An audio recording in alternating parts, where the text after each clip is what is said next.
up. Okay.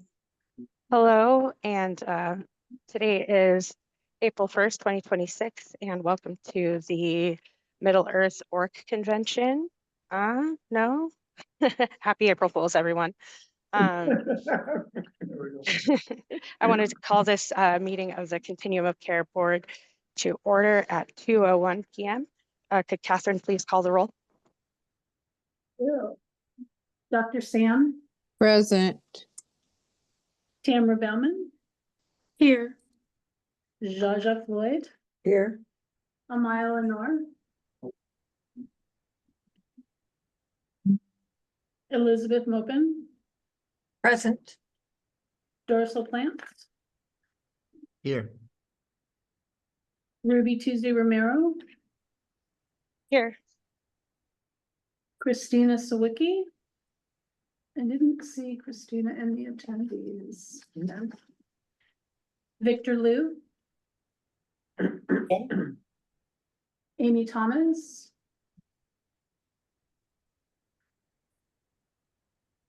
Valerie Sasson. Here. Rocco DeVito. Here. Jen Carl. John Urquhart. Urquhart. Here. Thank you. I'm gonna get your name right one of these days. And I don't see Devin yet.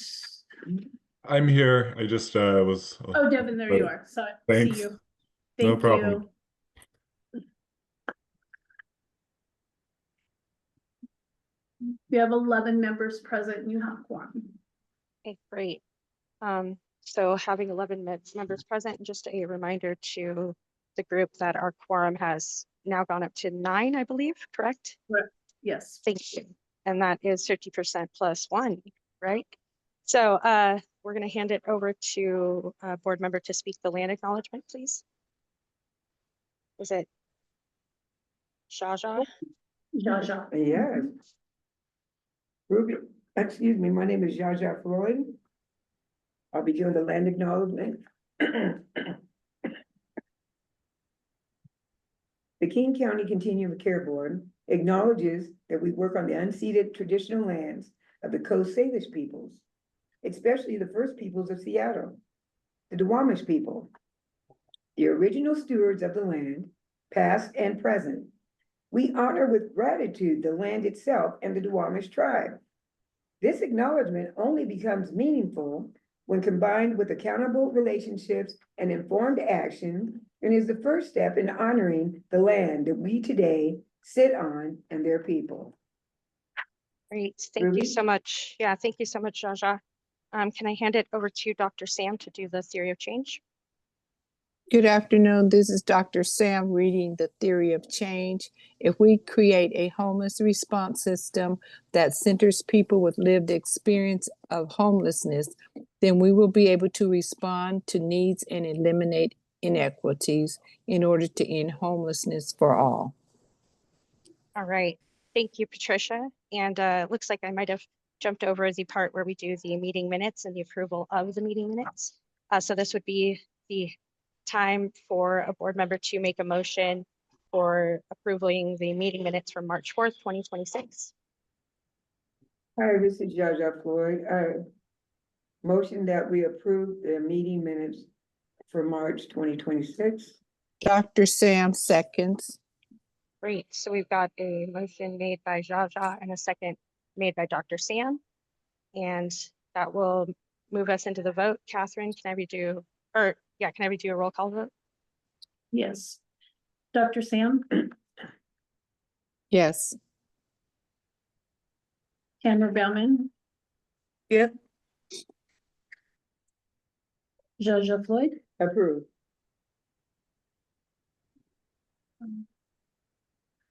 Elizabeth Mopin. Approved. Dorsal Plants. Approve. Ruby Tuesday Romero. Approve. Yeah, approve. And I don't see Christina yet.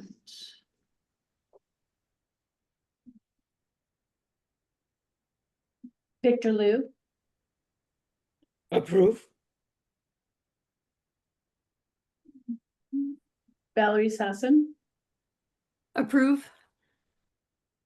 Rocco DeVito, Approve.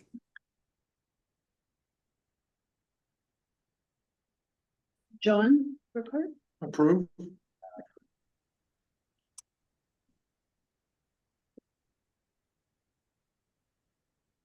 10 approvals, the motion is passed.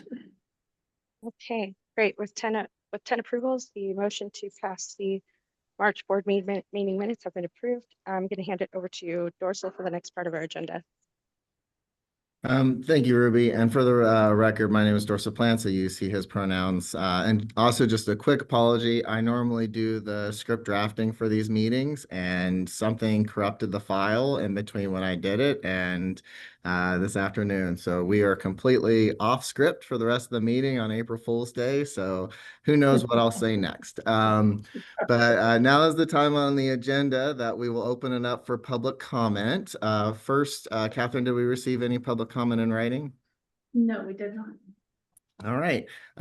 If you are currently sitting in the in-person space, or if you are an attendee who would like to make public comment, if you could raise your hand or indicate that you would like to make public comment.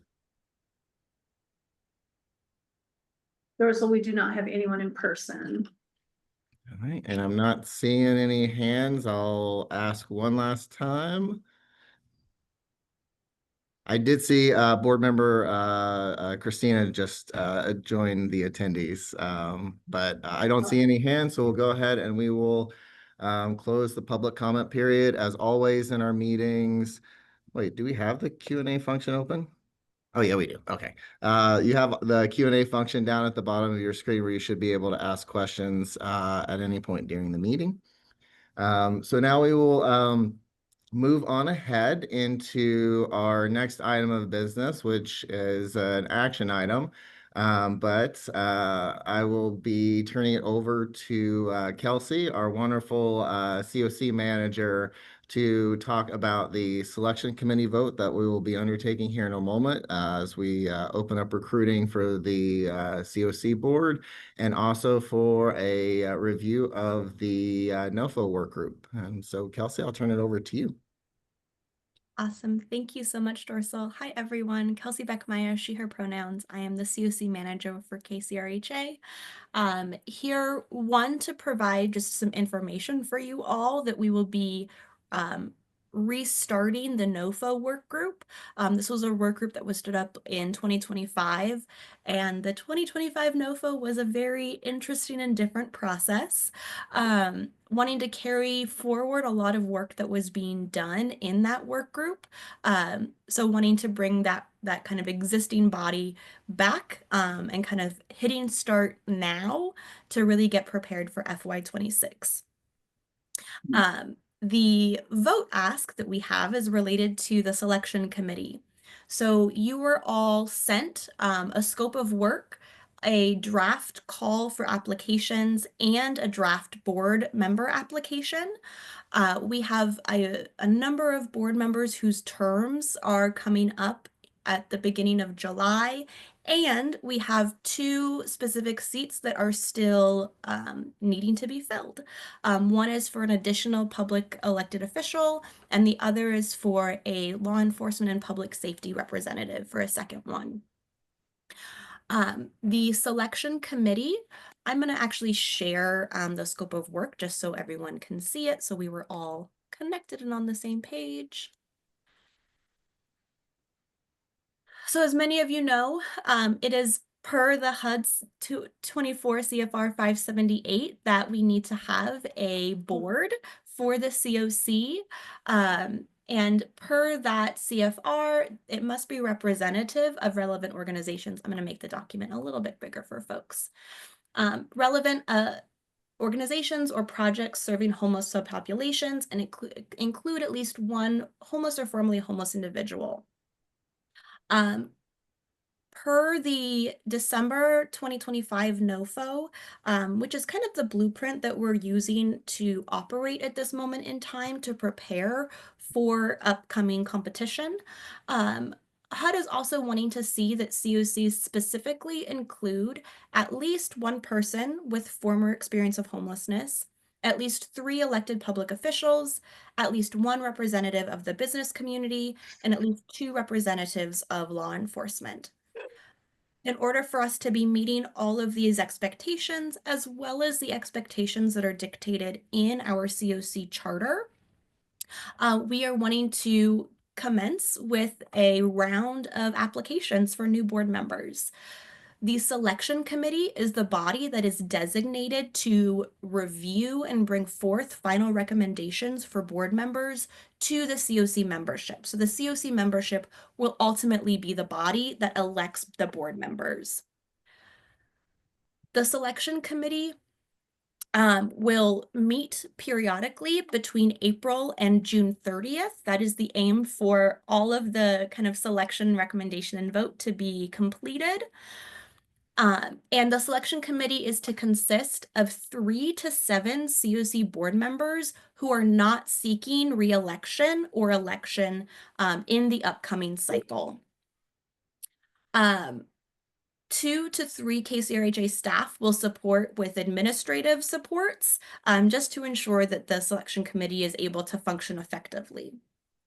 The deliverables of the selection committee will include final candidates for vacant board seats, and then to support the candidate forum. This will be similar to what we held back in February, where the COC membership will be able to engage with and pose questions to all of the final candidates.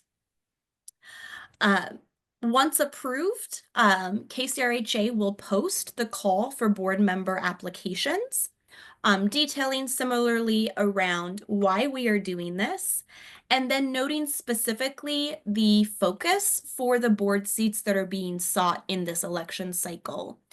So just want to call those out for everyone.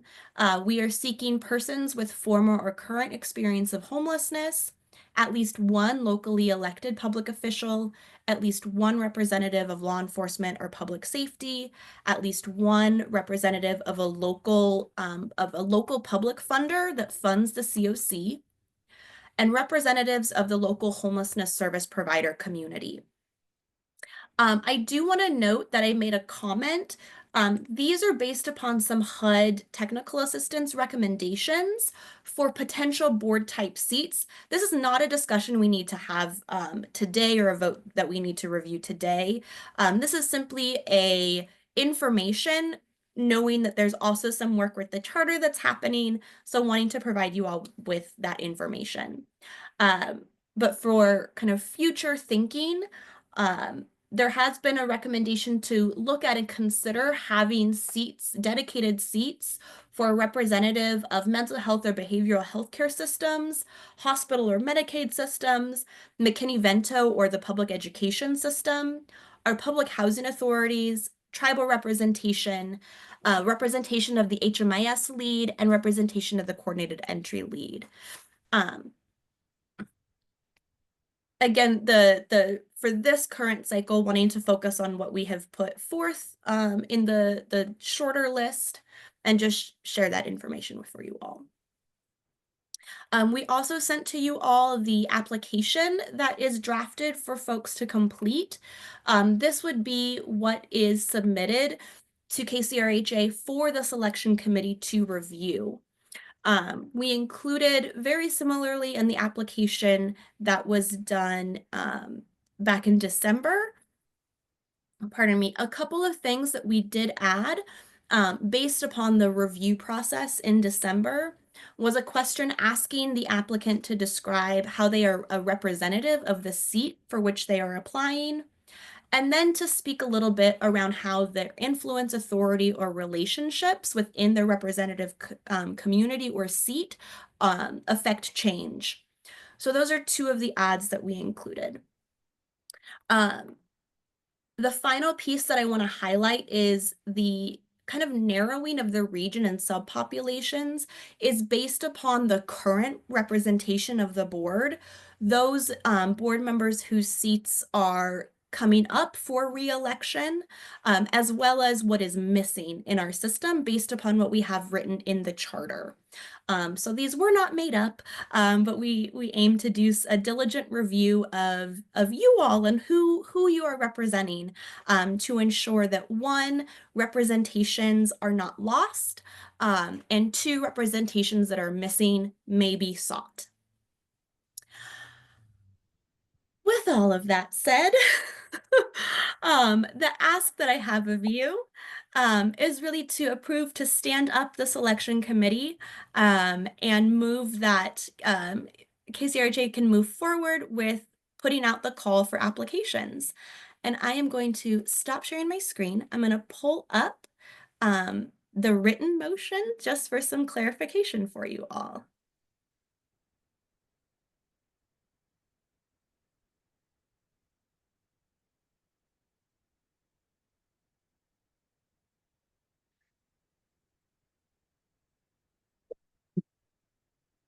Hi, this is Zsa Zsa. I motion that we move to stand up the selection committee to initiate the call for new CoC board member applications with the materials provided. This is Devin, Konick-Seese. I second that motion. We have a motion and a second. I do want to take a second and see if any board members have any questions for Kelsey before technically we got to table the motion, I think, in order to do that. But I see a couple of questions. Can I get a motion to table? This is Zsa Zsa. I motion that we table my motion until after the hands that are raised are addressed. Second that. I have a motion. If everyone will tolerate my April foolery, can we just do a quick voice vote for tabling the motion to enable questions? If you are voting yes to table the motion so that we can ask questions, please say aye or yes. Aye. Aye. If you're against tabling the motion so that we can ask questions, please say no or nay. Hearing none, any abstentions? All right. Sorry about all that. For our public attendees, we just had a fancy training on Friday that we're all trying to figure out how to do. Elizabeth, I think you had your hand first, and then Victor, and then I will pause. Okay, I'd like to know specifically what were the materials provided? Is that a vote on this continuum of care board application? Correct. Yes, the materials that we provided were the selection committee scope of work, the call for applications, and the application itself. Correct. Thank you. Victor? Thank you, Dawson. I have one question and then 3 comments, maybe. So the first question is really around the selection committee. So is it a process question?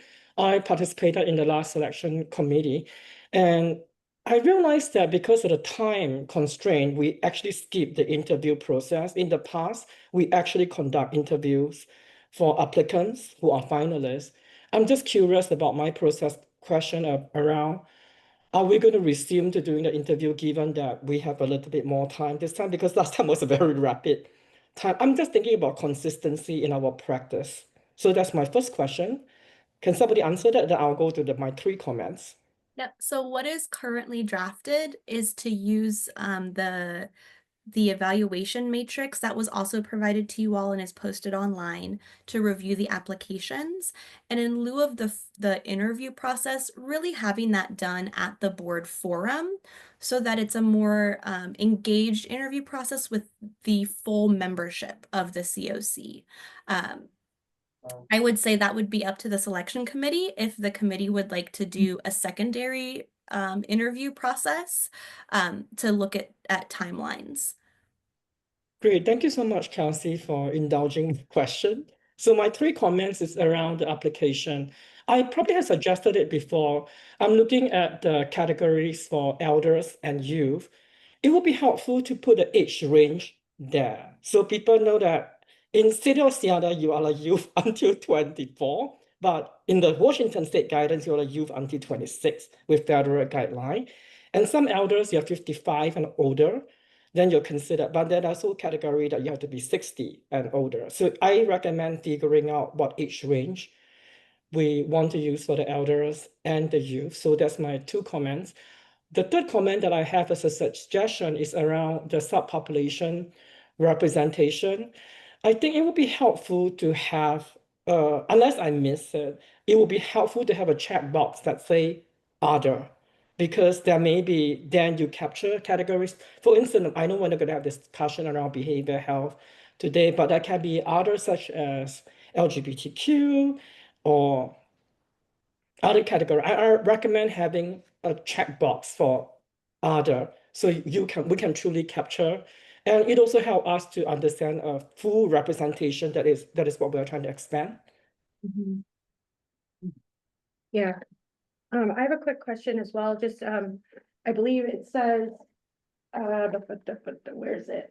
Now I gotta find all my papers. It says something about having, service providers. Is that specifically to CoC service providers, or could it be a service provider that maybe does other, homelessness services? That's exactly up for the selection committee to Well- review and determine. That's why we included the questions around how you are representative of that seat.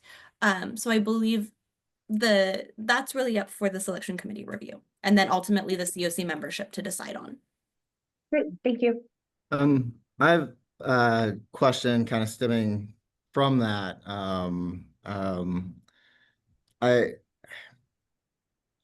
I hear the selection committee, and to a certain extent there is a need for that flexibility, but a lot of my understanding for like these categories would be defined in a document like the charter.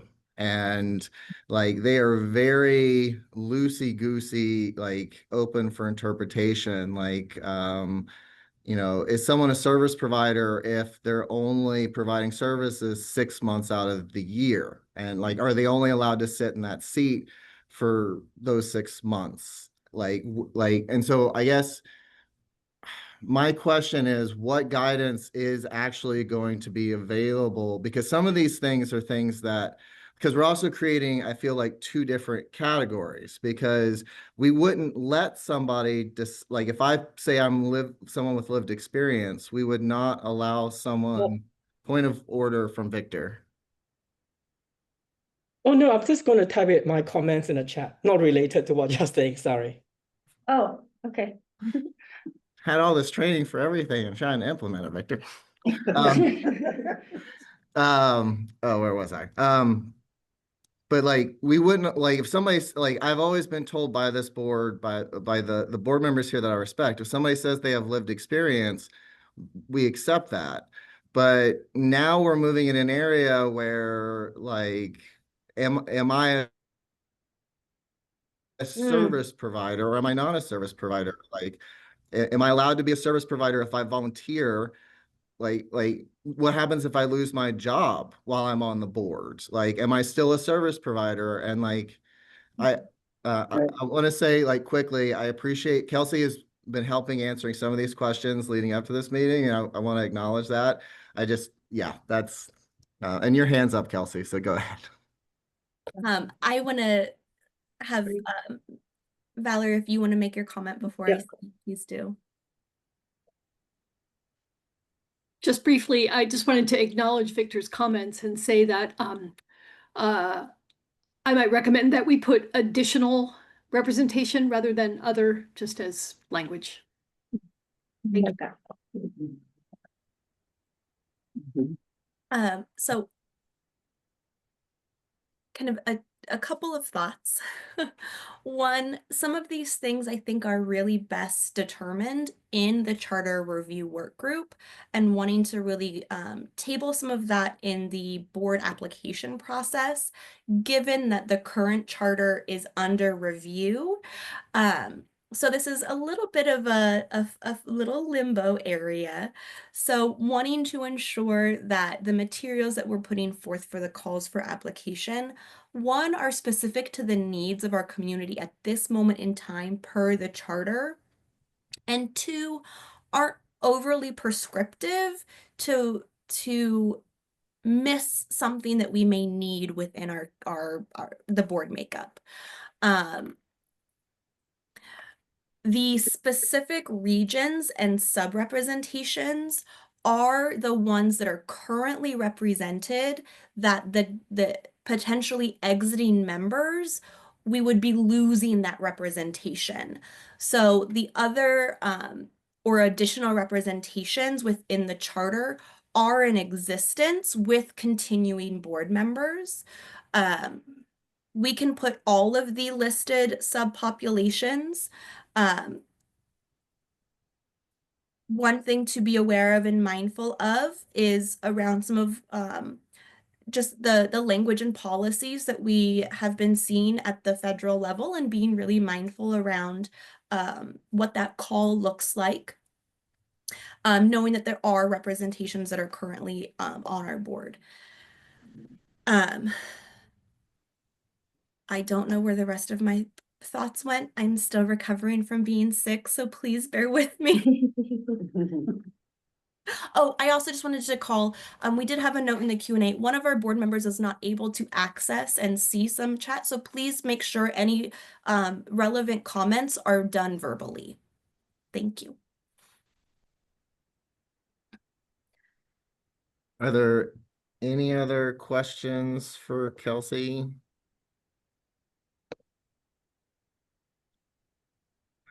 I'm not seeing any, so do we have to motion? We have to motion to pull it off of the table now, don't we? I have no idea. Yes. Yes, we do. Yes. With Okay. somebody, I apologize, like, Do you want someone to call the question? we have to pull it off. I need a motion. A motion would be in order to pull off of the table the motion to stand up the selection committee to initiate the call for the new CoC board member application with the materials provided. Thank you. This is Zsa Zsa. I would like to pull off of the table the motion to stand up the selection committee to initiate the call for new CoC board members' applications with the materials provided, and reiterate my motion. Is there a second? Second. This is, oh, there we go. Elizabeth? Thank you, Elizabeth. Look at all of our parliamentarian experts in action today. One last time, I'm gonna fudge, and we'll do a quick voice vote. If you're voting to pull the We have to, I think it has to be a roll call vote for the tabling. To pull it off the table, I mean. Roll call for the motion. Yeah. Thank you. Catherine, if you could do a roll call then, please. Dr. Sam, Agree. Tamara Bauman, I Zsa Zsa Floyd, Aye. Elizabeth Moken, Aye. Dorsal Plants, Aye. Ruby Tuesday Romero, Aye. Christina Sawicki, Aye. Devin Konick-Seese, Aye. Victor Liu, Aye. Valerie Sasson, Aye. Rocco DeVito, Aye. John Uquart. It's like it How irks do you. you say it over and over again? I'll correct you every time. Good job. That's your job. That's a good job. You have 12 approvals. Motion passes. All right. Thank you. We have a motion on the floor to stand up the selection committee. Is there any further discussion on the motion?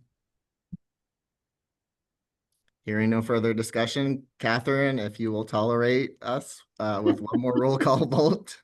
Oh, Patricia, Aye. Tamara, Aye. losing last name Zsa Zsa, Aye. Elizabeth. Aye. Dorsal, Aye. Ruby, Aye. Devin, Aye. Christina, Aye. Victor, Aye. Valerie, Aye. Rocco, Aye. and John. Aye. You have 12 ayes, motion passes. All right. Thank you all very much. I promise we'll try and be less parliamentarian for the rest of the meeting today. And we'll keep going. We're actually not too far off schedule. I'm impressed. That training paid off on Friday. We will move into board and committee updates. I believe the coordinated entry committee is first. All right, It was, this is Zsa Zsa, and I want to let y'all know we canceled the coordinated entry meeting for this month. So there's nothing new to report, but we'll have a robust of information for you in April. Awesome. Thank you for that. We'll move on to System Performance Committee. Hello. Hi. This is Christina, and the SBC is currently coordinating with Kelsey on NOFO scoring, including review and approval of any new and expanded performance metrics that may be used in rating. We are also working with Claire on R&D to identify which metrics are likely to change, so the CoC board has adequate lead time to understand any shifts that need to be made. We want to remind the board that the system performance dashboards are publicly available and updated quarterly, and just were recently done this. And this is to promote continued use and transparency of system level performance data. And please view them. We have a current co-chair vacancy. SPC currently has a vacancy for a co-chair following Tamara's departure. The CoC co-chair role must be filled by a CoC board member at this time until we update or change our charter. We are requesting support in identifying and confirming a replacement as soon as possible to ensure continuity of leadership and governance. And the SPC has been consolidating a clear calendar of required versus planned SPC activities, including our HUD reporting deadlines, our CoC deliverables, and our internal priorities.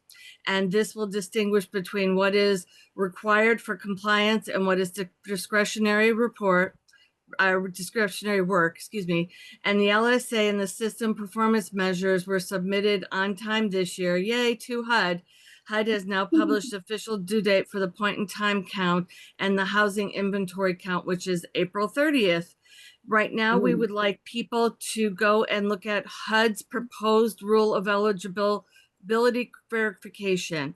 HUD is seeking public comment on a proposed rule that will require all HUD assisted households, regardless of age or program type, to verify U.S. citizenship or eligible immigration status. This public comment data deadline is April 21st, 2026, and is part of the Federal Register.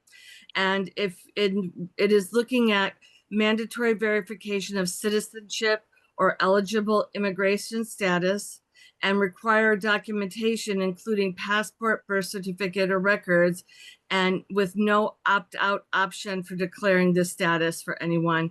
And those with mixed status households, the policy eliminates indefinite prorated assistance with potential impact to an estimated 80,000 people in the United States. And that is the SPC update. Thank you very much, Christina. Also, the chair wants to acknowledge that Amy Thomas has arrived at the meeting. Tamara, I did see your hand up and go back down. Did you have a question? Oh, no, I just wanted to clarify that, because I usually like to make those announcements myself. I have not departed. I'm not going anywhere. I am still very present and still alive and breathing. And I'm gonna keep showing up for the work. But as I had stated when I was co-chair for 2 years, I want to be modeling redistributive power and redistributive responsibility. So I'm really hoping that somebody on the board would really like to take that role because I think it's great when we can learn from each other. And so I just wanted to clarify that, you know, I haven't departed. I'm still a part of the committee. And Christina or Tamara or Catherine, is there an opening for a board member to apply to be on the SPC? I know there's an open, okay. Yes, there is. Awesome. Yes, and I actually, that's a good segue into that point, circling that is the application would need to be completed for the co-chair position, or is it for the SPC in general? For the work group and committee. Okay, yeah, okay, so the SPC work in group and general. committees. Okay, yeah, Yeah. great, so the work group and the committee application, go ahead and fill that out if you're interested in being on the SPC. And I think you'll also fill that out if you want to be on the selection committee, Catherine. Correct. Yes. Yeah, we just have one application now and you just select which one is appropriate. If you're feeling super energetic, you can select both. All right. I see on the agenda, we have the PIT work group listed, but I think we're doing that as part of the, nope. Ewan has a update in the work group committee section. Awesome. And I did send that out to everyone as well. Ewan, if you are ready, happy to hear from you. Don't see Ewan.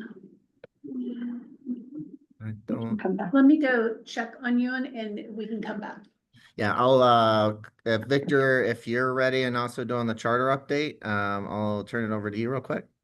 Yeah, thank you, Doctor. I'm always ready. So Victor Lu, for this context, I use he, him, his pronouns. I'm the liaison for the CoC Charter Revision work group. So the work group took a pause because of the roller coaster NOFO, but the work group resumed on March 20th, 2026. We had a very robust meeting and also have received technical assistance from Shantae White, which I mentioned in last month's meeting, who is a consultant for About Global. So she, Kelsey, and I, we were all at the meeting to co-facilitate the meetings with the work group members. And the direction that the work group wants to take right now is to look at what are currently missing in the charter and then look and work from what are the missing elements on that. And the work group will resume meeting on, let me just make sure I have the correct date. So the work group will resume meetings on April 17, 2026. And the current goal is to try to finalize the charter by May. And then as like for consistency, then there will be a special convening meeting for membership to vote on the updated charter. And prior to that, that information will be presented to the board. And I also had not departed. Thank you for the update, Victor. As you, no pressure, but we are definitely very excited to see that draft charter, very much so. I will turn it over to my wonderful counterpart, Ruby, for the co-chair update. Yeah. Yeah, just quickly gonna loop back around to the PIT work group update. We're just waiting to hear back from you, and maybe they will be joining later and can give the update then, but hopefully we'll be able to get that, and it is sent to It you. was already sent out. Yeah, sent to you guys all through the board information or the board materials for today. However, our co-chair update. So as we do the agenda constantly every week, we talk about it. And we make any adjustments that needs to happen. This time around, we had our retreat most recently, which was, I felt like a really good time. I had a blast learning a little bit more about your guys' insights and perspectives on the world. And so that was really beautiful. And I'm glad that we got to do that and be in person. And we also did our parliamentary training, as we know. We might have mentioned it a few times today. No more tabling unless we need to. No, I'm just kidding. I'm just kidding. But we had a really great fun time with the parliamentarian that came and visited with us and explained motions with dinosaurs, and that was very cool. Who doesn't like dinosaurs? We've got I think that's pretty much what we did this time around. We are just starting back up all the NOFO stuff like we said today, and I think that's where we're keeping our nose to the grindstone and paying attention to that charter. So the next The only thing we didn't discuss at the board retreat is the actual structure of the co-chair meeting. We were intending to do that, so I don't think that this is the time to have the conversation, but I do want to allow people to know that there's a worry about having the quorum not be met and like having different people step in and out could be a what do they call it? Dorsal? A what meeting? A serial meeting. Serial meeting. Oh, I love cereal, but not that kind. Serial meeting. And we don't want to do that. I'm sorry. It's April Fool's. I'm allowed to do it this last time. The lady said jokes weren't were objective or something. Anyway, so long story short, you guys. Let's bring you up to quorum. I apologize. Ewan is here, so we're gonna see a pit update from him, and I'm gonna hand it over to Ewan. Thank you. Hi, everybody. I'm gonna provide a very brief, I'm gonna provide a very brief operations focused update on the pit count. Let me see if I can screen share here. If not, I'll just, well, that's too much of a screen share. That's all the screen sharing. I'll just do this really quickly because it's about 5 minutes tops, and I'll put the deck in afterwards. So we just concluded the pit count. So we spent 10 days from late January to February collecting data and surveying folks who are experiencing unsheltered homelessness. Worked with many of you here and really appreciate the time that you all contributed to that effort. And it's something that we can't do without community support, nor would we want to. So I just wanted to say thank you. And yeah, so now the numbers, the statistical analysis, I'm not prepared to provide a report out on that. It's too early for that. The University of Washington and our research and data department are currently crunching the numbers. So a full report out won't be expected until closer to summer of this year. But I can give a little bit of some a little bit of an idea of the scope and the scale of what we did. So we did deploy respondent-driven sampling for a third time. So that will be the third time since 2022.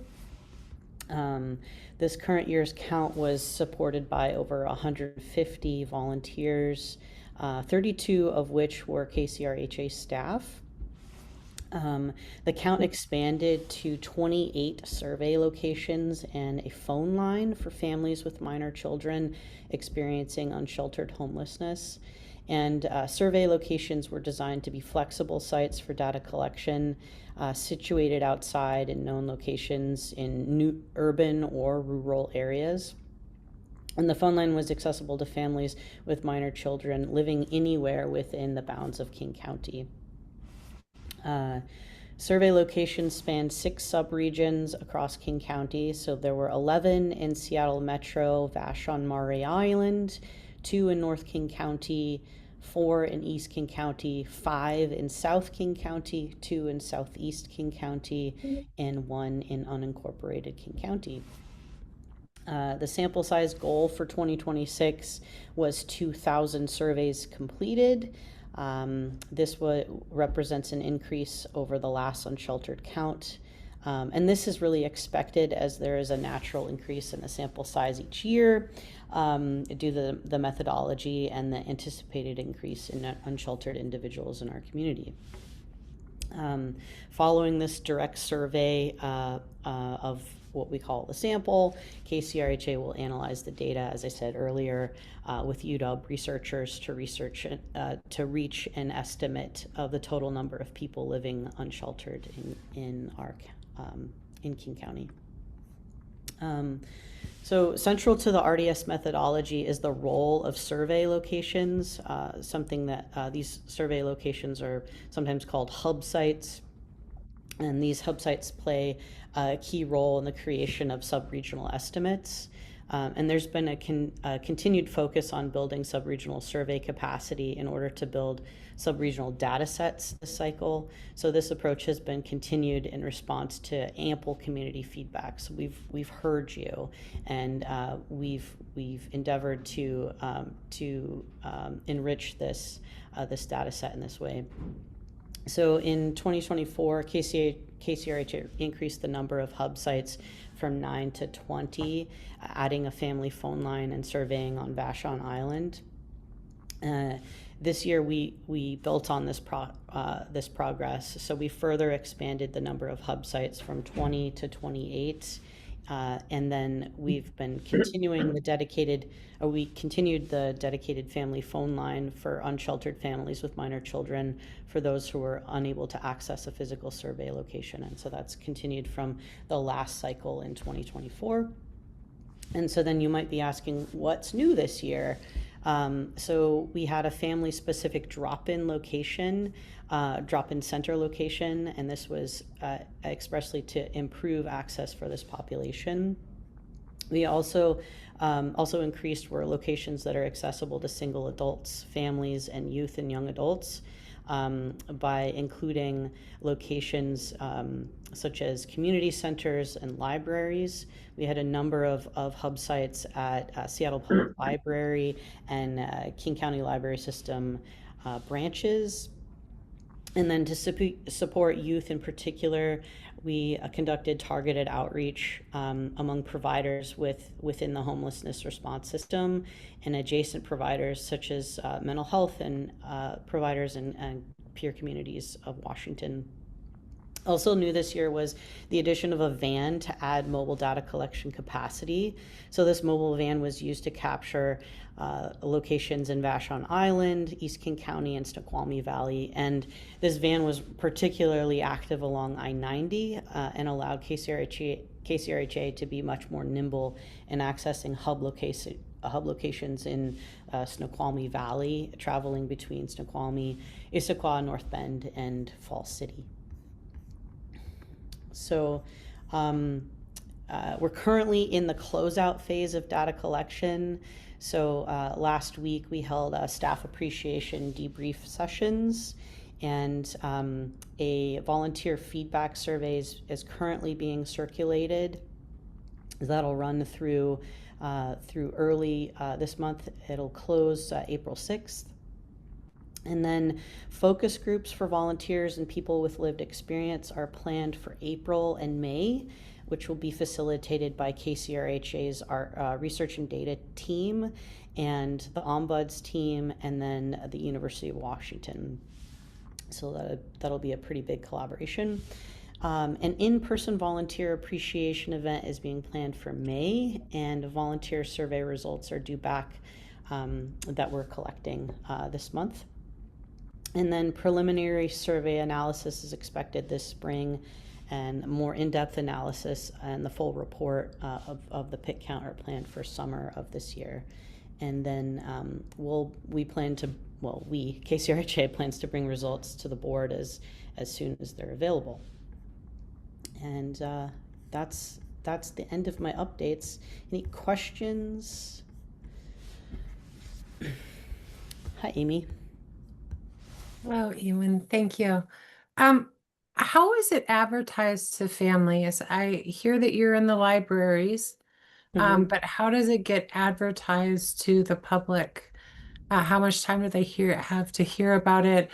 How long are the hubs set up for? I'm just curious. Thank you. And then another data point, do they also track like race and age groups? In the survey?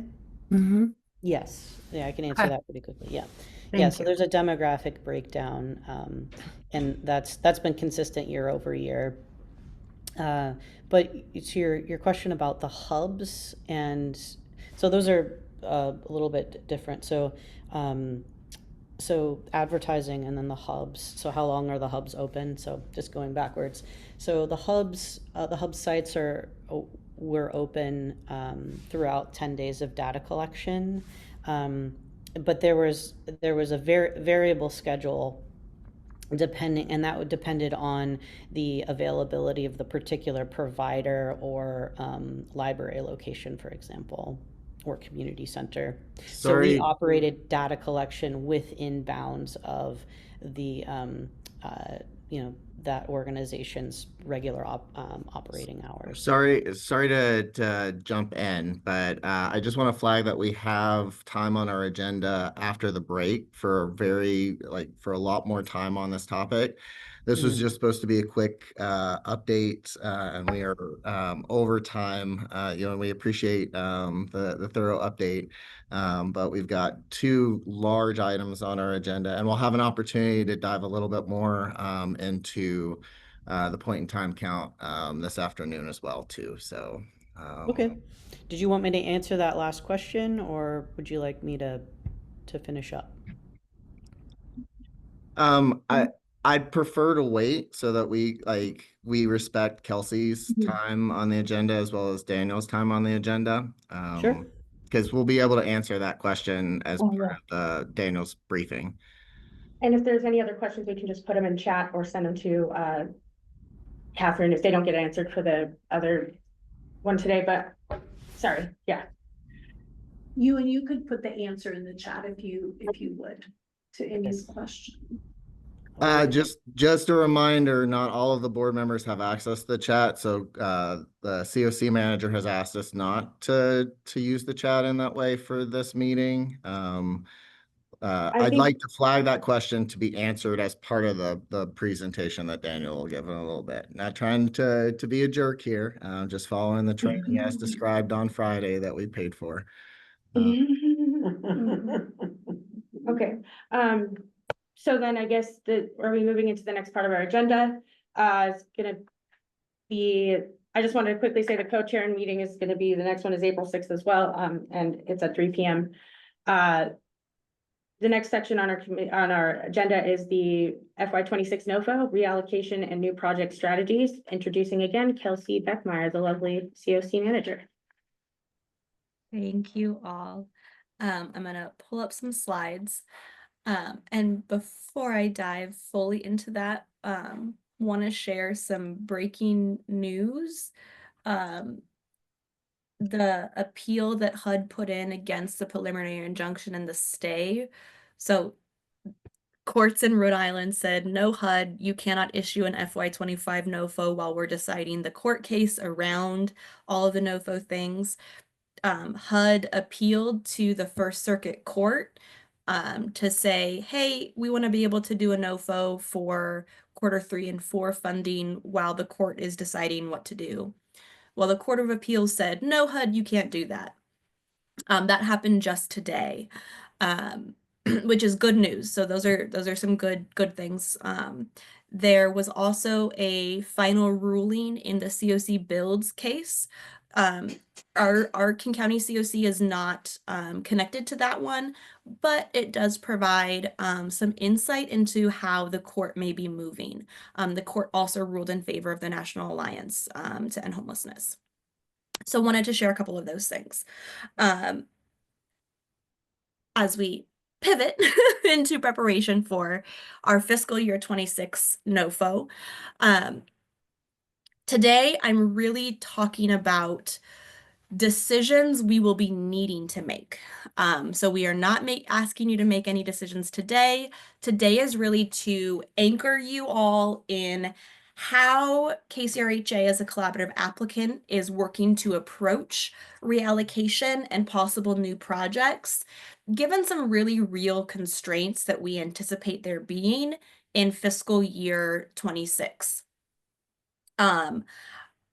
This is really setting the stage likely for more action that we will request from you all come May and June. So our goal is really to anchor all of our decisions in data, in the kind of rules and policies that HUD is going to set in the FY26 NOFO, and to be really thoughtful around how we use reallocation. So we want to make sure that how we put forward our rating and ranking is being really aware of funding limits that we know HUD is likely going to set for our system. Reallocation is where we take funds for a currently funded CoC project, either reduce that project's budget and offer that money to another project, whether that's an existing CoC project or a potential new CoC project. So we are wanting to use reallocation really intentionally in this upcoming NOFO.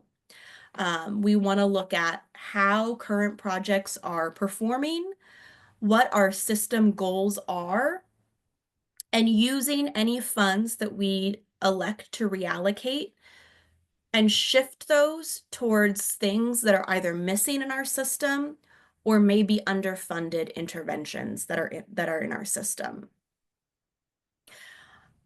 KCRHA's goal is to really provide clear recommendation to you all as leaders so that you can easily translate some of the rules, understand some of the gap analysis that has been done to be able to make.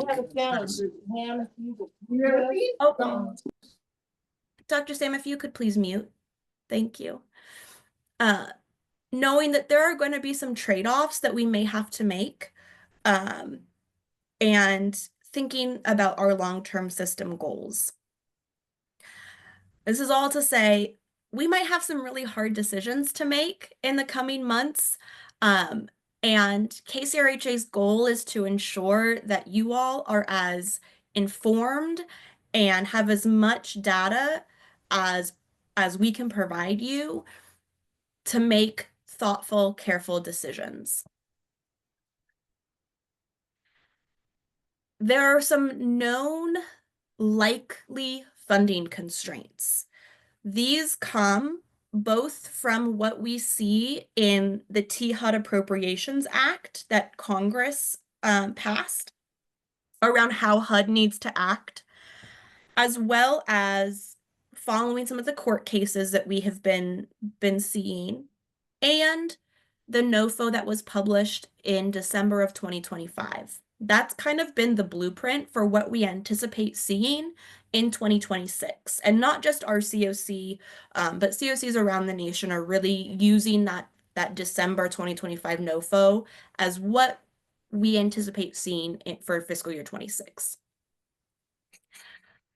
In the THUD Appropriations Act, Congress spelled out that HUD cannot lower the cap of the annual renewal demand. So the total that's like that we apply to from HUD, what is secure cannot be less than 60% of what we are applying for. For our community, that's around $40 million is likely protected funding. We have about 25 million that is potentially goes into a wider national competition and could be a higher risk. That's one of the caps. The other cap that we are kind of planning for is around how much money can go toward permanent housing projects. And for those of you who are newer on the board, HUD in this regard is defining permanent housing projects as permanent supportive housing, rapid rehousing, and joint component transitional housing rapid rehousing projects. About 90+% of our entire CoC portfolio is permanent housing projects. So this is a huge impact.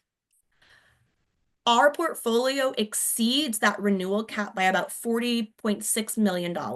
So we have to make adjustments. We have to make changes. It's pretty unavoidable. How we decide what that looks like will be based on how we rank projects. And we want to balance this with compliance to our local community expectations, compliance to what HUD is putting in writing. Thinking about, do we try and meet this cap through reducing project budgets, changing project types through what's called a transition grant, or reallocating dollars away from projects to new projects? Wanting to think about all of these steps and all of these maneuvers to maintain funding in vital and important projects in our continuum. Each project that is funded is serving people. We're not just talking about dollars. We're not just talking about a building. We're talking about people and their homes. So we want to make really careful, thoughtful decisions. Our target for reallocation is around, we think we may need to reallocate around $19 million. So I have looked at our current portfolio.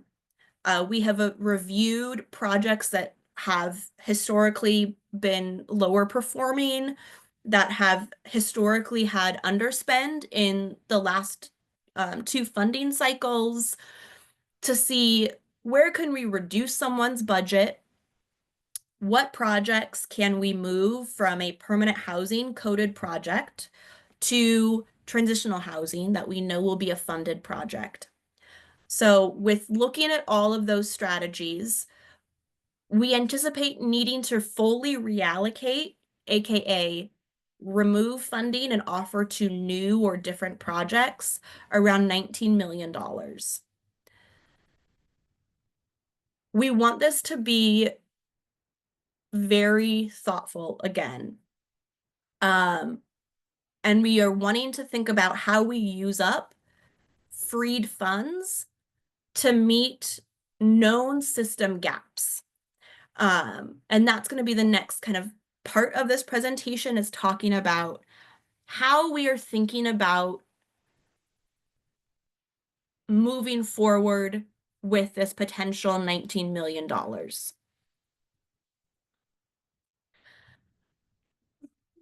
So for any new projects, this is going to be for any project wanting to apply for CoC funding, whether that is new bonus dollars, whether it's reallocated dollars. We're thinking about doing this in a phased approach, because there's a few things that we need to balance.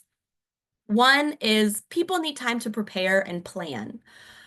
Typically in the NOFO, folks get 2 to 3 weeks to send in a new project application, which is not a lot of time, not a lot of preparation. And we are wanting to start things earlier so that there's a longer period of time for providers to put together applications and put together really strong applications. We also need to make sure that we are able to adapt once the NOFO is actually out from HUD. Every year we will have a new project application kind of prepped and how we want to rate those things prepped.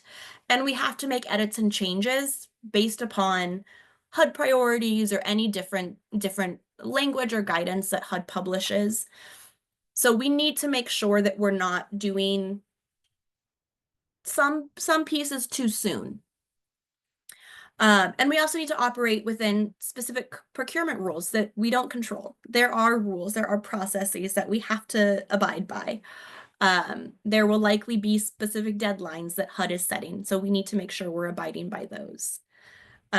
So really putting together timelines and processes that are balancing those 3 goals.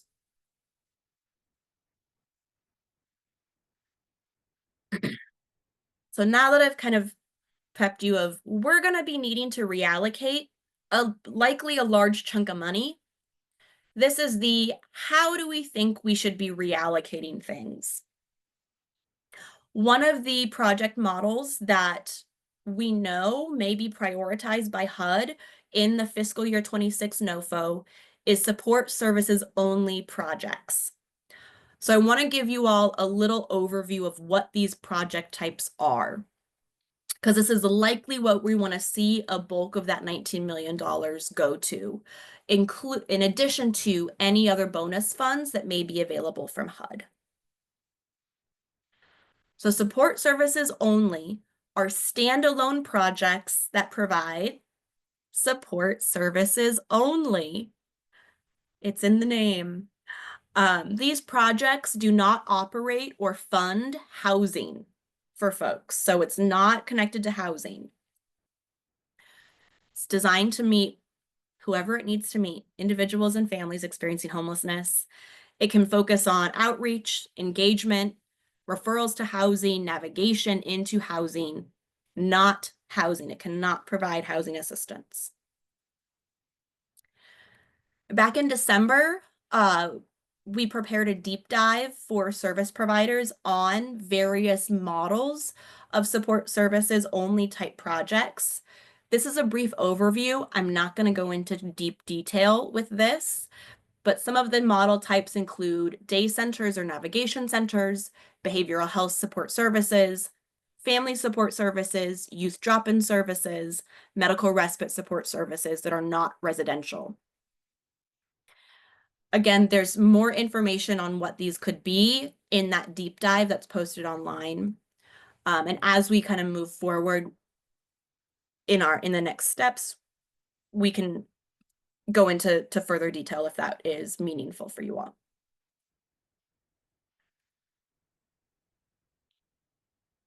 But the next thing to really be thinking about and considering is around system gaps. Now, our community has done a number of engagements, analyses, and review of system performance over the last decade. So we reviewed all of those. We took all of the system analysis and planning reports. We took notes and reports from a number of community engagement points to identify what are our known system gaps at this moment in time. And from all of these reports, from 2014 until now, we see 3 main areas that consistently show up in every single report and every single analysis. Our system is missing like some core pieces: access and navigation, behavioral health and specialized services, and population and geographic specific gaps. When we talk about access and navigation, these are gaps around the ability to navigate complex eligibility rules, age limits, understanding where to go, how to apply for things. We also think about geographic gaps when it comes to navigation. We know that we have a lot of barriers outside of Seattle and a lot of kind of service deserts outside of Seattle.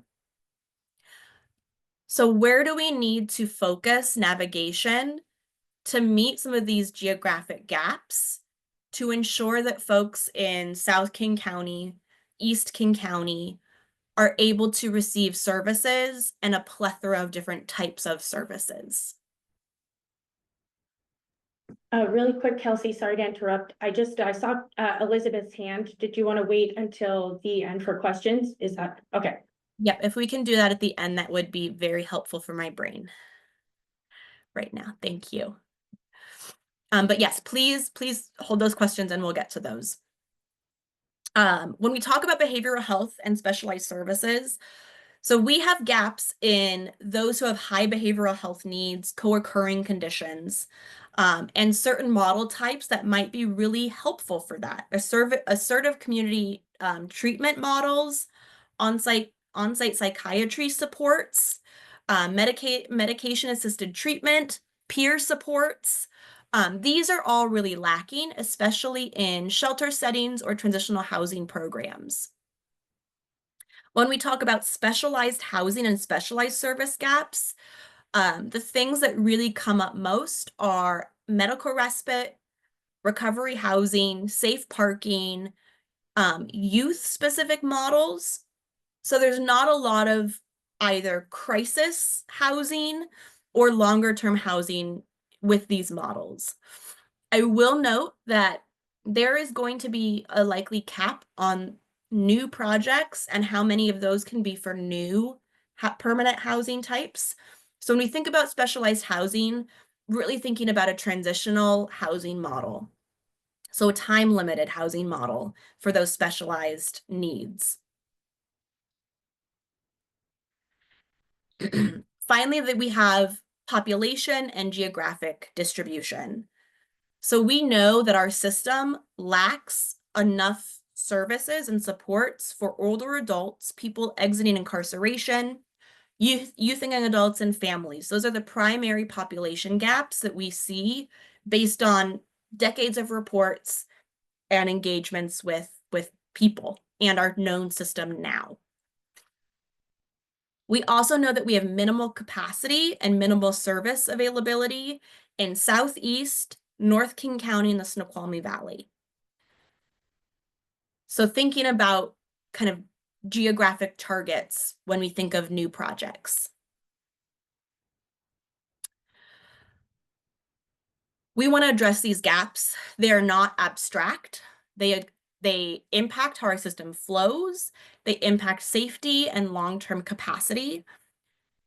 People get stuck in shelter longer and stuck in a cycle of crisis longer without some of these additional services. So we want to be able, with potential reallocated funding and bonus funding, to really focus on addressing these known gaps in our system.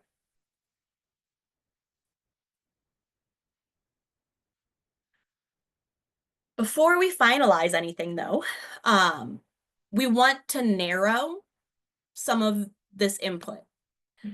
It is an option to just put forth, a request for proposal that asks for all of these different project types. That is just kind of open and broad, or we could narrow those priorities. So one thing that we are aiming to do is really call in our CoC membership to help us narrow that. So we are preparing for a survey that will be sent out to the CoC membership and providers to support narrowing that focus for fiscal year 26 CoC funding.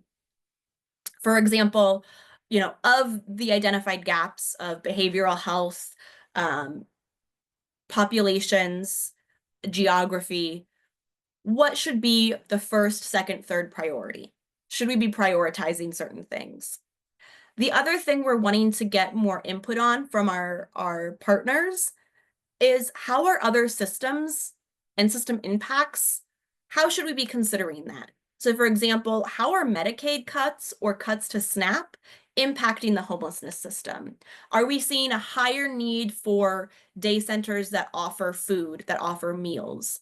There are multiple challenges happening within human services, not just homelessness services.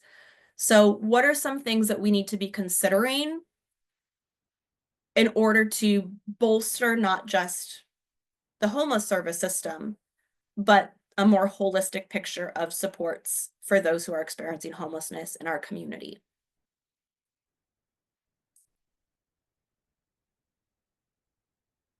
We are also doing a review of our current CoC funded projects. We're working to identify projects that we will recommend transition to another project type that HUD may be prioritizing. For example, again, a joint component project, we may recommend they transition to a transitional housing program. We may recommend to projects to reduce their budget to right-size their program based on their historic spending patterns. And we may seek to then reallocate fully projects to higher performing or new projects. all of this may be a little abstract at this moment in time. We intend to bring more detailed information as we work on it. This is the first step. As we navigate the next, what is it, April, May, June, July, August, 3 or 4 months, things that are going to be really important to remember are considering some of our funding trade-offs. We know we're going to have to shift what is funded within our CoC pot of money. We're going to have hard choices around what we can preserve and how can we use this as an opportunity to also drive some meaningful improvement in other areas with CoC funding. We want to focus on the pieces that have risen to the top around what matter most in our community based on all of this engagement and reports that we have done, that we have asked from people for the last 10 years plus. We want to prioritize behavioral health integration, navigation, and potentially look at specialized housing. We want to address geographic gaps as much as we possibly can. And some of the next steps that we'll be taking in preparation for the FY26 NOFO will include confirming what reallocations we will recommend to make, align how we do ranking to some of those reallocation actions and to these priority actions. We want to be able to strengthen accountability with projects that are continuing to be funded, that may not be. And we'll be working to finalize all of the materials that will be guiding our CoC and our NOFO for fiscal year 26. As kind of Christina mentioned in her update for the System Performance Committee, we'll be previewing some of the rating changes in the April meeting for the System Performance Committee that include rating and some ranking actions. We intend to preview that briefly for the board in May, as well as have the opportunity to share more in June. So we are trying to really tee up a number of different movements and actions. I also want to acknowledge that this might just feel really heavy and overloading, and that it is kind of an information dump. And I feel that. I've been working to navigate that. So we'll do our very best to make sure that things are as clear as we can make them. And so we can answer questions that you all may have.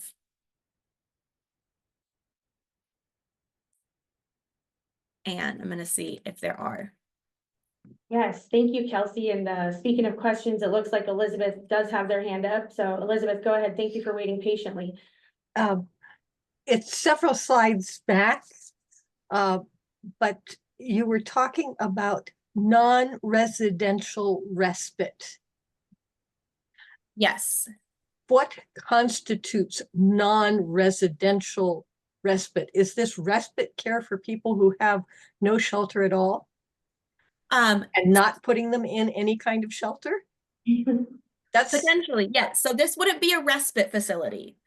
It would be medical services. So it could be outreach medical services. So similar to thinking about like a street medicine team. This could be a team that does medical outreach to a shelter to provide some medical care for someone who may need it. These are not things that are also set in stone. This is an example of what a support services only program can do.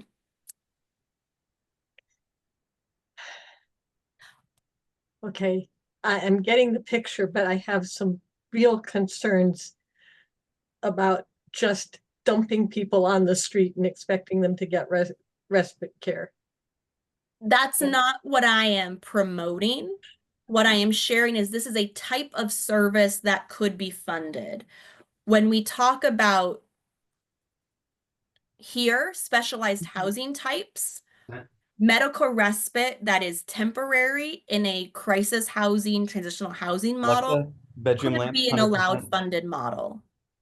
So there's two different things that we're kind of talking about. One is just providing medical services in an outreach model. One is through in a crisis setting.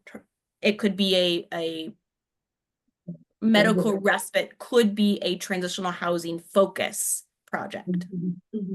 Okay, it's desperately needed. Thank you. Yes. Yes, that's what it you is, were yeah, saying. yeah. Right, exactly. Thank you, Elizabeth. I think we're all definitely shaking our heads at that. I think that's something that we definitely need to focus on. So I'm glad to hear it's in the conversation. I see I think Amy we're with just her hand. Yep, that's what I was just gonna say. Thanks for doing that. Go ahead, Amy. Thank you, ladies, chair. So I heard $19 million cutting budget and reallocation. I just need to understand better a little bit of what you meant by that. Like, are we trimming out 19 million and repurposing it, reallocating it somewhere else? Are we saying we're cutting back 19 million and we need to reallocate some of the funds for the NOFO to redistribute? Of our $65 million HUD award that we receive, that is all in current projects. We may need to reallocate of that 65 million up to $19 million to different project types. Okay. So we are wanting to make sure that should we need to reallocate that 19 million, we are focusing on the right types of projects that our system needs. And we won't have all the answers yet because we also don't know what HUD is going to ask of us yet. No, for sure. Understood there. And I do recognize that we have to get clever to keep funding and make things relevant. So I guess then my other concern has to do, that leads into that, is talking about underperforming programs. And my mind always goes to, just based on experience and working with Medicaid specifically, that we have the ability in our industry to kind of do a collective bargaining agreement. So we can bargain for different things and get things created out of that, which a lot of people can't do, right? But they're still needing funding. So in my experience with underperforming programs, sometimes the people that the program it's for, the people that are assisting them in implementing that program don't even understand all the choices. And so then those underperforming things that have been gained, let's say adult day health services, respite care, specific waiver programs, they're not being utilized because not all of the players in the game, it doesn't lead to who it's trying to service. And so again, I guess my concern in cutting programs and starting new ones is, how are we not going to just continually, perpetually doing the same thing over and over again? And so I would be interested in hearing about, at another time, doesn't have to be now, but where my brain goes and is what is the thoughtful measures we're taking while we're kind of in this hurry up and wait situation and ebb and flow of chaos, respect. How are we looking at cutting those programs, but also ensuring that, hey, this is a program that started for a reason that really does hit that niche. How do we put energy into revitalizing that instead of reinventing it and starting over new with people we may not know or work with, right? So what's the actuality or the barriers that are caused in that? So thank you for letting me speak. Thank you, Amy. And I can share that that is definitely a part of what we're looking at when it comes to what is falling lower, especially when we think about the 60% of our funding is pretty secure. What we put in that 40% is going to be at risk. So we want to be really thoughtful around what those projects are as well, to exactly your point of we can't just do away with a whole slew of projects Yeah. and forget that we might need to fill some of those gaps. So I think that's a really important piece for us to be considering when we talk about the system gaps and how we want to focus funding, is what are potential gaps that we may be creating because of some of these gaps. Thank you guys so much for that. And I think our heads are all on that same kind of, you know, swivel of what are we looking to do? I just wanted to flag that there was a quick question in the Q&A. But we do have to move into a break for a few minutes for the part captioner before going into Daniel's presentation, because we have had a ton of information come out in the past hour or so. So if we could move into a short break, I'm going to cap it at 4 minutes, if that's okay with everyone, and we can come back at 3:30 and hear from Daniel. No, it's okay with captioner. Yeah. Is the cart captioner is okay with a 4-minute break?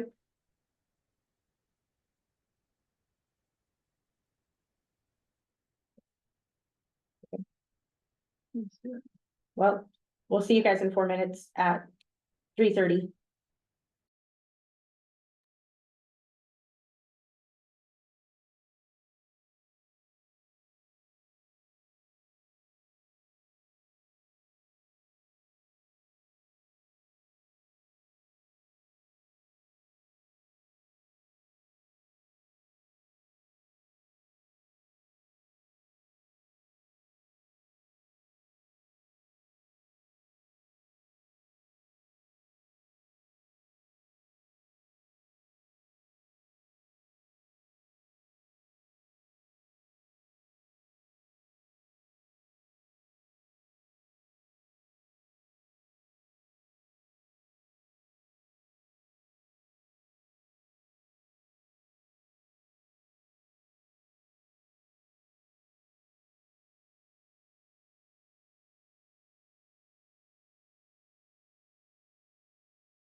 Hello, Dorsal.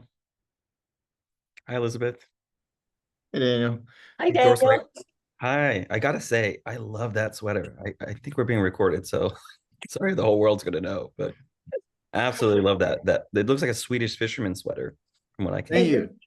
No, yeah, definitely. And I also wanted to say, on the topic of outfits, Tamara, your sweater's great today as well. So we like sweaters here. We're gonna have people come off of or come onto the cameras and let us know you're here. It's looking like I'm seeing some familiar faces, so we can come back and, I mean, it's not 3:30 yet, but We have 1 minute. oh, now it is. Okay, 3:30.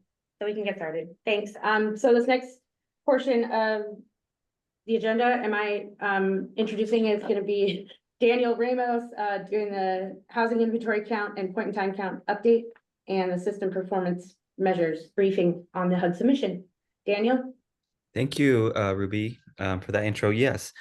So I know there's some new board members, so I want to just say thank you all for inviting me to your space so that I can do this work of keeping this oversight committee up to date on what we're doing as the HMIS lead here at KCRHA, and specifically on HUD federal reporting. I'm Daniel Ramos, he, him. I identify as Chicano. I am one of the I am the staff for the System Performance Committee. Just for some sequencing here, normally I would present this to the committee, the SPC first, and then to the CoC. So we invited some SPC members if they could join today. I'm not sure if we have anyone there, but if they are, look out for them. We did invite them here since we had our agenda a little bit compressed last month. So what I'm going to talk about today is federal reporting. And my hope is that we have some discussion on this. So I'm going to go, I know we're a little over time, so I'm going to go quickly in some parts where I think most people intuitively will kind of understand things. I'll go a little bit more slowly on some of the data points so that you can really absorb that. But really what I'm hoping for is that we get some time to interact. I'm your HMIS administrator, and I really want you to feel like I'm bringing you along in our federal reporting. And I really want you to be able to start using the data that I present each year for this particular report. And there'll be other reports coming out like the HIC and the PIT that were mentioned, that you're really using that to strategize and plan and think about the system overall. And I've had Kelsey go ahead and present for me the slides. I have running notes. I'm challenged sometimes with doing notes and the slides at the same time. So if I'm not looking at you, if I look away, it's because I'm looking at notes or I'm thinking about something. So if we could, let's go ahead and go to the first slide here. Here's the goals I have for everybody. I already discussed them for the most part here. But really, I want to just make sure that, one, you get a good understanding of what this report is, that we can have some discussion here, and that you can walk away using this data as you think about planning. And remember, what I'm going to show you today is a few reports of many different data points out there in the wild. So I'm also your navigator if you're trying to figure out, can I compare these numbers, Daniel? I heard something before about this figure. Where does that line up with this? I'm here to help bridge the gap on all of that stuff. Next slide, please. This is our federal reporting calendar. I'm sure many of you have seen this already or have seen some variation of this. This is not perfect. There's no, the quarters look a little, they're all the same size, but really I'm trying to compress here what it is that we're turning in at the federal level. This doesn't speak to our state reporting or our local reporting, but for our federal reporting, you can see we're very heavy in the first quarter of the year. I'm going to be talking about the system performance measures, but as you can see, we have upcoming the HIC and the PIT. Those are due at the end of April. And I did want to give you an update on that. You and Artie did, I think, a fantastic job of giving you some updates on that. Really, what I just wanted to share was that we have a due date for the PIT and the HIC as of April 30th. That's when we'll have the basic numbers of sheltered and unsheltered persons in our area for the point in time count this year. Today, though, I am going to be talking about system performance measures. If we could get to the next slide, this will give you some context here. Oh, there we go. Okay, I'm going to bring up my notes. So what is this report and why does it matter? So when the McKinney-Vento Homeless Assistance Act was put into law, what they had in there was very specific measures that they wanted to be able to review the success of different communities. Prior to that act, a lot of the, from what I gather, and I've been doing this work since 2011, what I can gather is that before that, people were focused on administrators, stakeholder groups, groups like yours, planning groups, were focused on project success. So they were wondering, did shelter A house folks? Did this street outreach team house folks? Did this transitional housing, how are they doing?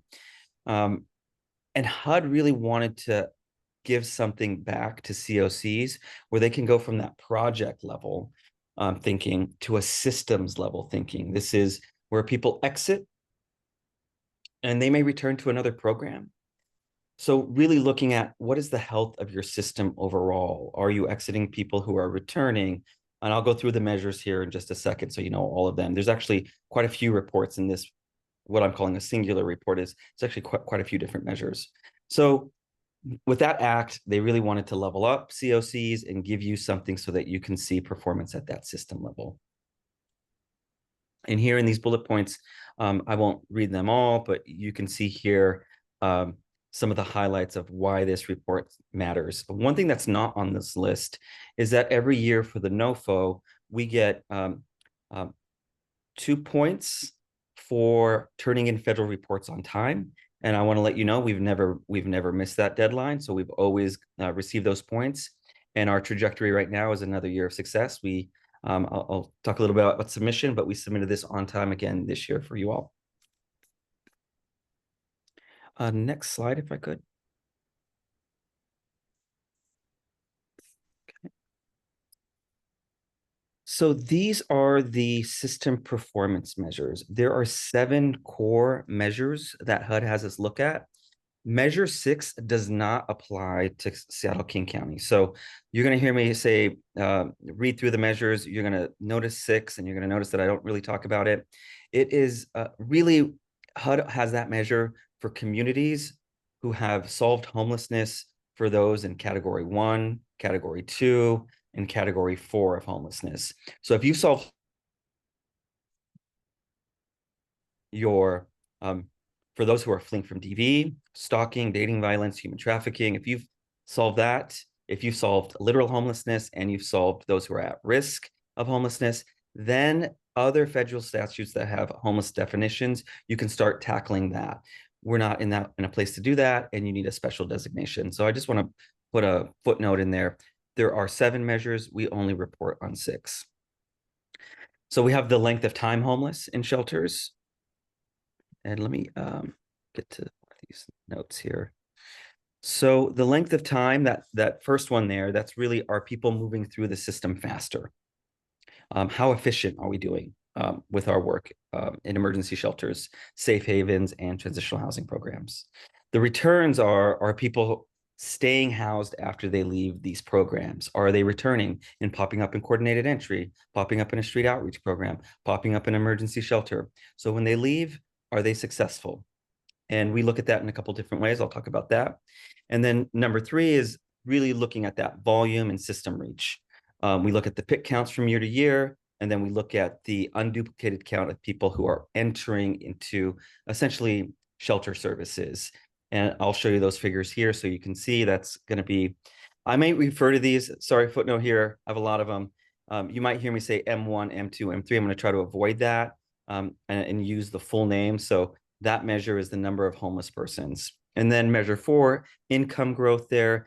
This is looking at, are folks in CoC funded programs increasing their income while they're in the program? Think of a PSH unit. Did someone gain SSDI? Or if they left a program, did they increase their income? So did they come in with no money? Are they better off when they left in terms of income? And pay particular attention to that because it is looking only at CoC programs. This is your portfolio. And then M5 is our first time homeless. So our, pardon me here, just my notes page ran a little long there.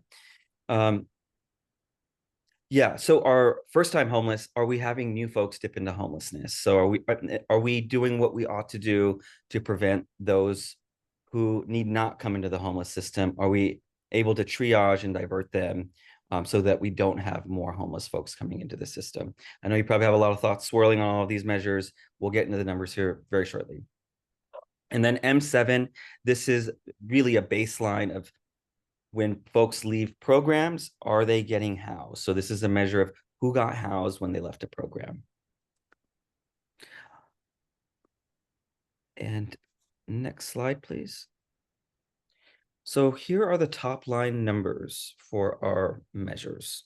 So for that length of time homeless, there's 2 measures there. One of them includes our permanent housing and the first one does not. So you can see the difference when we include our PSH units, our rapid rehousing units. versus just our, what you might call our emergency beds, which is those emergency shelters, continuous day shelters, night-by-night drop-in shelters, safe havens, and transitional housing.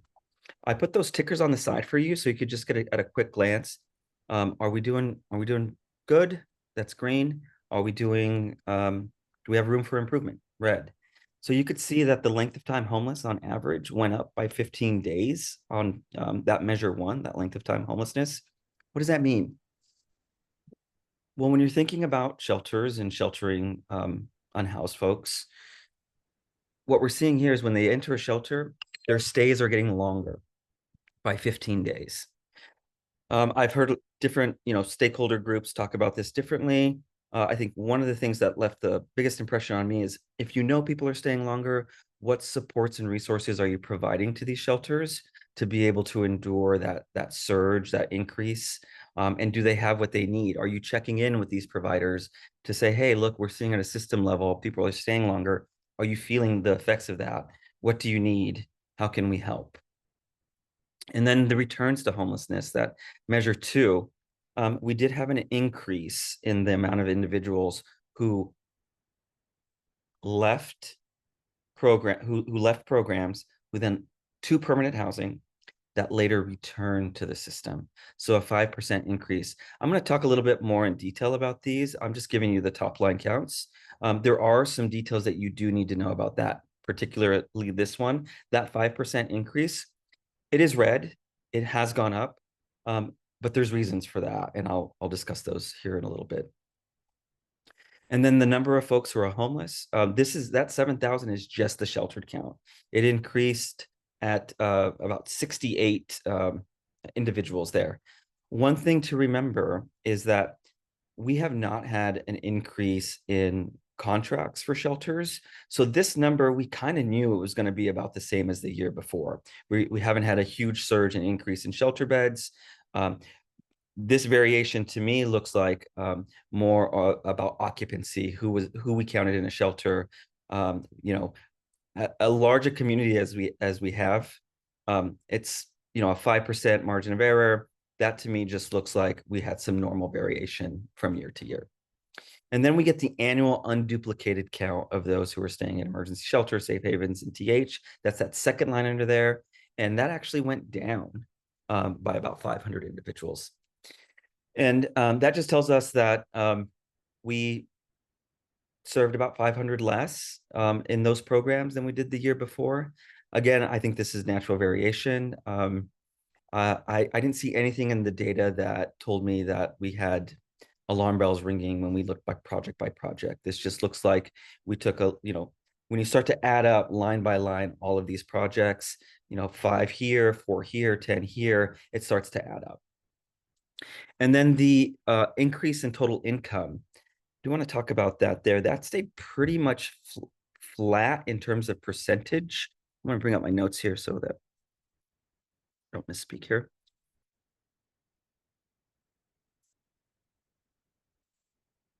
That remained mostly flat, but in actual whole numbers, more people were part of the universe in 2025.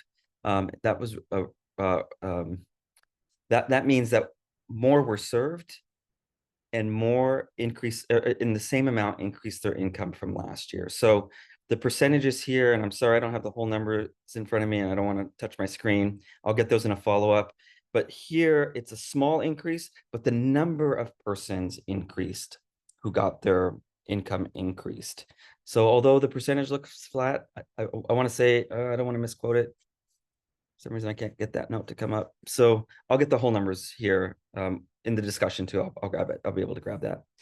And then the first time homeless, again, these are folks who have not been in our system before. These are individuals and households who we have no previous record of them coming in the homeless system. And that dropped by 740 from last year. And then lastly is that housing outcome. These are individuals and households who, these are individuals, excuse me, here in this percentage, who exited street outreach. We had a 25% reduction in those who exited street outreach to permanent housing. And I've got some context for you on that. I know that's a pretty striking dip. I have an explanation for you. And then exits to permanent destination. This includes all the project types smushed together. We actually had a small nominal increase of 1% of those who exited to permanent housing. Great. Next. Really quick, Daniel, I'm sorry to interrupt. I just wanted to make a quick, I guess, informational announcement or possibly a vote too. We lost about 10 minutes in your presentation, and so I wanted to make sure that we were able to respect your time and still be able to see that 10 minutes. And it's about 3:45 right now, so if those are, if people are willing to stay past 4 o'clock and we still have quorum, I think we have to vote to extend the meeting until 4:15. So I'm sorry to do this really quickly in the middle of the conversation, but if anybody wants to make that motion, that'd be great. Chair, I'd like to make the motion to extend the meeting by 15 minutes, please. I second it. Okay. And then, do we do a roll call? We'll do a quick roll call. Okay. Dr. Sam? Yes, I will. Every time. Yes. Tamara? Yeah. Zsa Zsa? Yes. Elizabeth? Yes. Dorsal? Yes. Ruby? Yes. Devin? Yes. Christina? Yes. Victor? No, I have to leave at 4. I have another meeting. Okay, good. Amy? Yes. Rocco? Yes. And John? Yes. And for the record, Valerie did already step away from the meeting. And so we have 2 members that have to leave at 4 p.m. You have 11. So we would still have quorum Yeah, yes. if we lost 2. Okay, great. So Oh, if we lost 2. because Dorsal and Victor are indicating, I think that would put us at 9, which is quorum. Yeah. And so we will be able to move forward. Okay, so I heard a unanimous, or no, I did not hear a unanimous. It's 10 yeses and 1 no. Thank you, guys. Okay, Daniel, I appreciate the letting me interrupt there. Oh, Thank no, you. well, thank you for the extra time. This is great. I was actually feeling a little nervous that I was gonna have enough time here. Okay, so this is good. So actually 177 individuals, I just wanted to bring that back for that income growth. So it stayed at 39% from year to year, but really 177 more people increased their income in our CoC programs. Good job, Kelsey and everybody who's you know, incentivizing and promoting that and encouraging that. So it's 177 people with more money in their pocket. That's great. So if we can go to the next slide, I talked about the exits there. And this is just really a recap of that. So as I said, we had slight increases in the average time. Returns to homelessness increased. Let me pause for a second on that. Oh, actually, the next slide, I'll explain that a little bit more. Actually, I'll wait till that slide. So here are those numbers one more time, just so you can see them. And then if we go to the next slide here, so let's talk about what kind of drove some of these shifts. So for the shelters, it was overall stable, is my assessment of this. That variation did increase, you know, by roughly, 2 weeks stay, but also not really that surprising considering the volume of individuals we have in Seattle and King County, and that, these averages can vary from year to year. So again, I'm not surprised. It looks stable to me. And then for the returns to homelessness, we at KCRHA used to hold the street outreach the majority of street outreach contracts.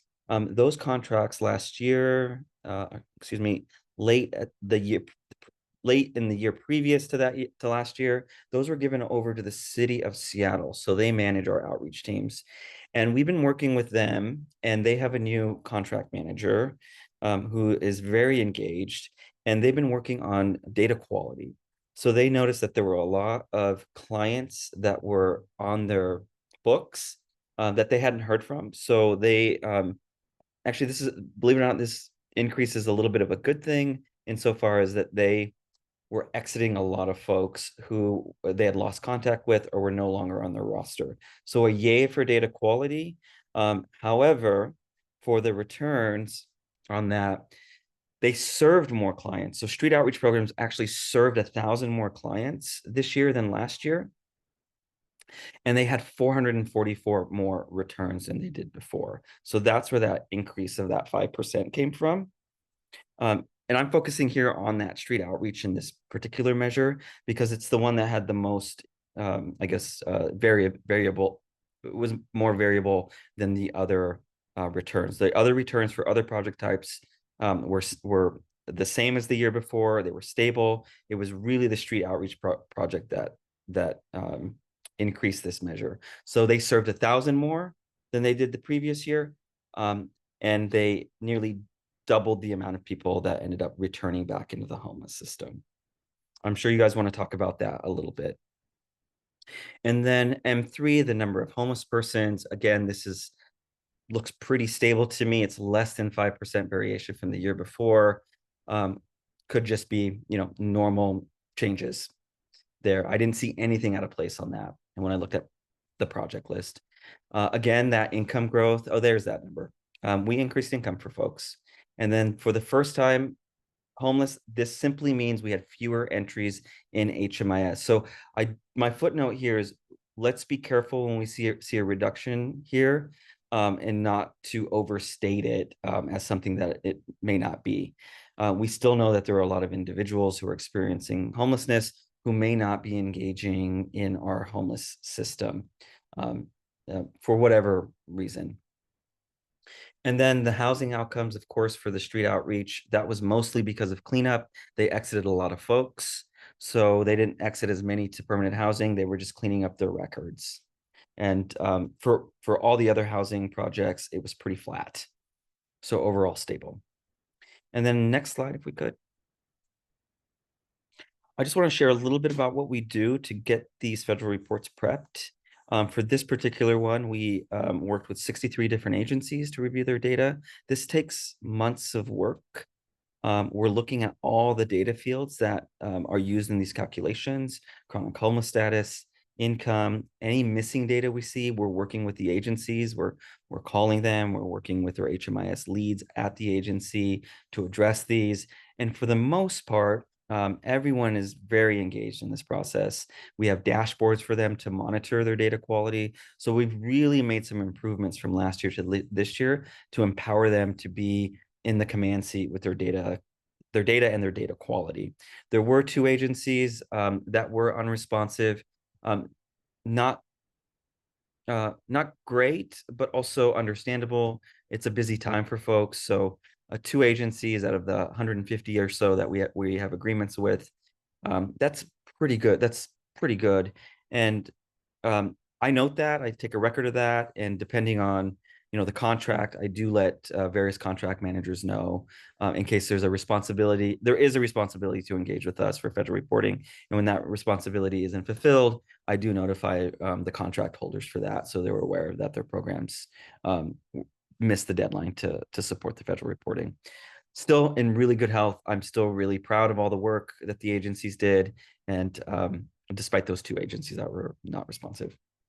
So yeah, I just wanted to share with you a little bit about how we work to get that data cleaned up and improved from year to year. And then on that very last slide, I think this is straight into discussion.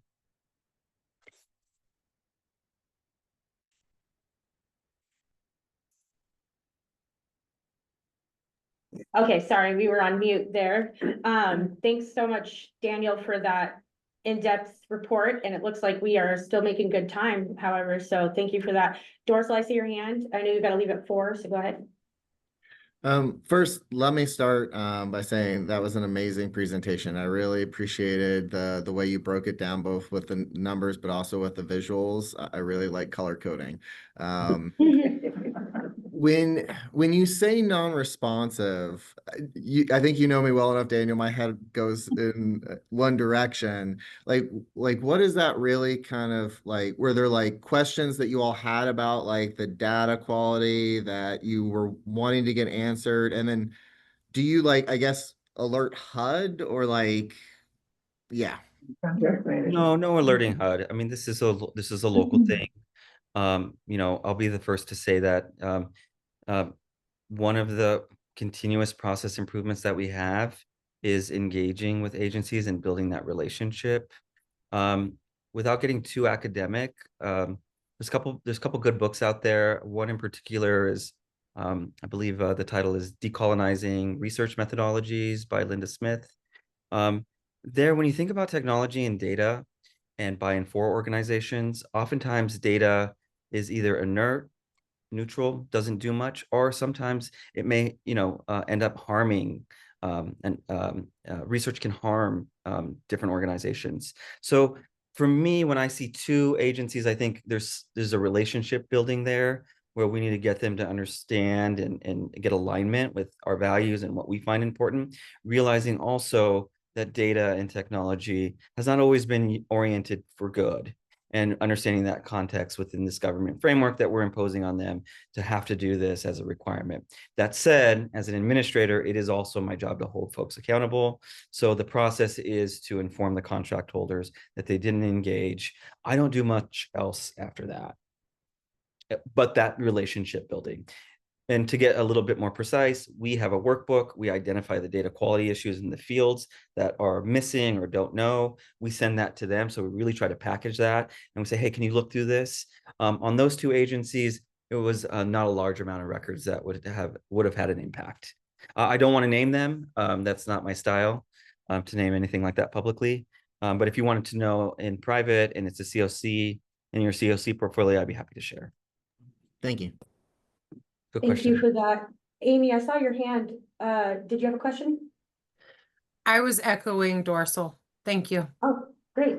I have a quick question of, unless another person does, I don't want to speak over anyone, but about the interaction between agencies and the KCRHA or the data team. Has that been better now since we've kind of had more engagement on that level, or is there more engagement? Like, what is your understanding of how many participating agencies there are? Because you said there was a couple that didn't. So just wondering if that number's like gone down. And yeah, I think I'm asking the right question there. Yeah, Daniel. you are. And if I could, Okay. I'm going to see, can I share my screen? I'm going to share my screen. Let's see here. So this is the same analysis. It's just in some pretty charts here. On the data quality, we had improvements from last year to this year across the board.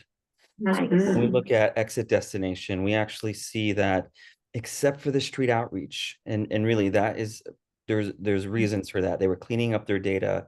They were exiting a lot of folks. They needed to do a lot of cleanup. That's a good thing. However, it did take a hit in their error rate. But you can see in every other intervention type, we actually had an increase in data quality. So that's a good thing. That's a very good thing. And I should say decrease. So the bigger number, not good. The lower the number, better. Right. Great. Now that's great that you have a visual for us to see that too. And I'm really happy to see there's more participation. I think that the biggest thing we need is the community involvement. And so that includes data quality. Is there any other questions for Daniel?